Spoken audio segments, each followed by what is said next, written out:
On May 6, 2019, Karlie Kloss tweeted a photo of herself looking in the mirror with the caption, "Looking camp right in the eye, hashtag Met Gala." This is the Museum of Twitter, the show we talk about the most important tweets in the history of Twitter.com. Tonight is the Met Gala, so I decided I was going to cover the most famous tweet about the Met Gala of all time. When Karlie Kloss posted a photo of herself looking into a mirror and said that she was looking camp right in the eye. Why did she do this? Because this was for the 2019 Met Gala, where the theme was camp. Now this in itself is not that notable of a post. I mean, it's kind of a weird looking photo, but whatever. The reason it's notable is because this is what she showed up to the Met Gala in. Now, I'm not a fashion expert, but this is not camp. But honestly, I'm out of my depth. As anyone who watches the show can know, I don't have a good sense of fashion. I wear hats and t-shirts. If you see me wearing buttons, it means I didn't change after work. If only one of my cousins happened to be married to someone who runs a big fashion account on here who talks about the Met Gala and is really knowledgeable about the stuff. Oh wait, one of them is. So I was joined by my cousin-in-law, Mandy Lee, who runs the account Old Loser in Brooklyn, and we talked about how this tweet was received, whether this look was camp, what the camp looks generally were, and the legacy of this tweet in the world of fashion. Mandy, how do the themes at the Met Gala generally work? So they're predetermined,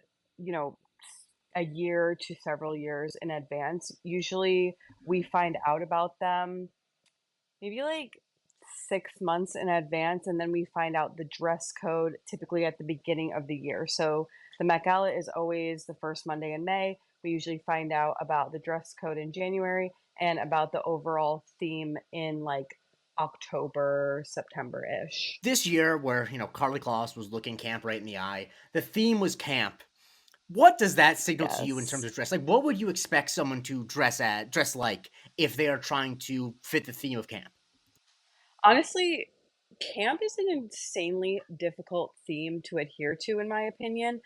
I usually like the more niche themes better than the, overarching themes because it gives people more like limitations. So inherently, I believe they're more creative in that way. However, camp is really up to interpretation, intention, context, which is extremely difficult to deliver in just a singular look, right? So there were a lot of hits and a lot of misses, but really, in my opinion, the energy and intention of camp is what makes the look. However, it's been what, 6, 7 years since that theme, and I think a lot of looks that I hated, I've started to come around to. And for some reason, that theme has really grown with time. And I think the reason why, among the picture itself, why this Karlie Kloss tweet became famous is because her outfit wasn't camp. Now, you said camp's for interpretation. Do you think it's possible to interpret her outfit as camp? No, I don't. And again, I've had like such a change of heart for a lot of looks. Her look, no. However, the tweet and just how it exploded in popularity, that is actually more Yeah. camp than anything anyone else Yes. wore. And Yeah. it keeps getting better with time. So I don't Yeah. know. She It might be a definitely secret is. genius. It is. That's the thing I really thought about, and a lot of people pointed out is like tweeting that you're looking camp in the eye and then showing up in just like the most normal ass outfit is I extremely camp. know. It's extremely. I know. And it's just one of those things again that just gets better with time. Like it's iconic. It's like the picture Ellen selfie, celebrity picture in like 2014. It's just an iconic piece of history.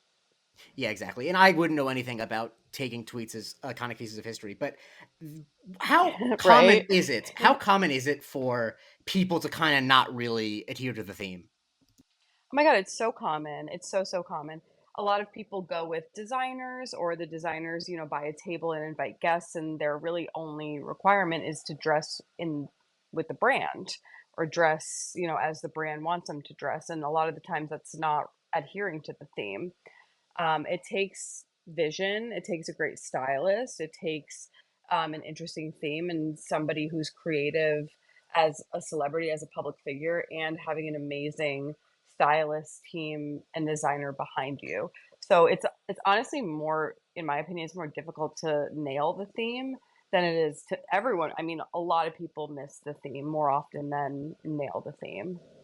It's hard. And Karlie Kloss, what's her history like? Like, is this, does she notably miss the theme, or is she kind of just like someone who's just generally showing up in their designer outfit?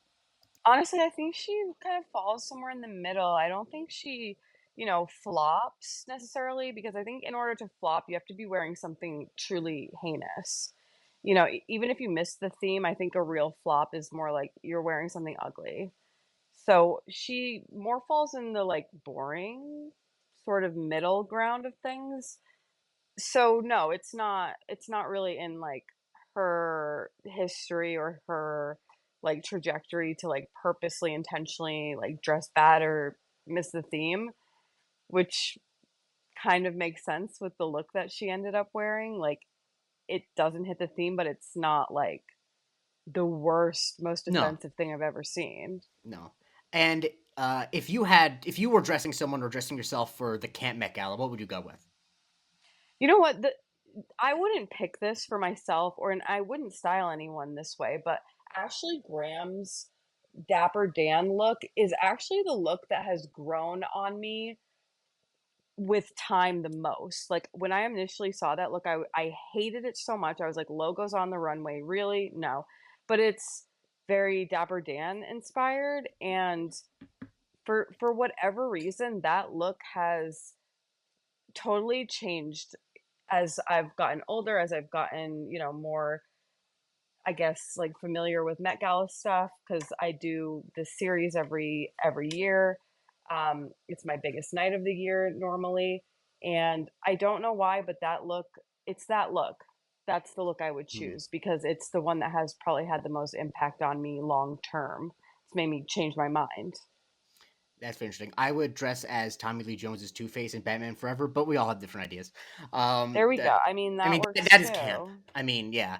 Anyway, I want to thank you so much for coming on. This is very Thank you, helpful. Jake. I really do want to thank Mandy again for taking time to help me out with this. But let's talk about how it's used as a meme. For one, Karlie Kloss has acknowledged that she, quote, still gets trolled about this look. And even for last year's Met Gala, when Pop Crave posted photos of her, they captioned them, Karlie Kloss is looking camp right in the eye in new Met Gala photos. But the main way that it is used is that if anyone ever posts a photo of themselves looking in a mirror or seeing themselves reflected in a mirror, someone will caption it that they're looking camp right in the eye. Like these photos of Margaret Qualley, this photo of Troye Sivan, this photo of Sarah Snook promoting the portrait of Dorian Gray on Broadway, this photo of Daniel Bruhl. In this photo of Nicola Coughlan, you don't even see the reflection, but Erica still captioned it, she's looking camp right in the eye. And of course, the person who's always looking camp right in the eye, Elmo. Oh, and my favorite is when the legend, Bald Dan Dow, posted the photo of Cillian Murphy as Oppenheimer looking at the nuclear blast with the caption, looking camp right in the eye. As Mandy said, this is a really iconic moment in the history of Twitter. In fashion Twitter, and then Twitter generally. Because the thing we all can relate to is someone building up something a lot by saying that they're looking camp in the eye, and then completely not meeting the moment. So shouts to you, Karlie. Not shouts to you for all the stuff you've done in your personal life, but for making this iconic tweet, shouts to you. Follow me for a new tweet every day, and please consider subscribing to my Patreon, patreon.com/Museum of Twitter. We get a weekly bonus episode called The Museum of Not Twitter,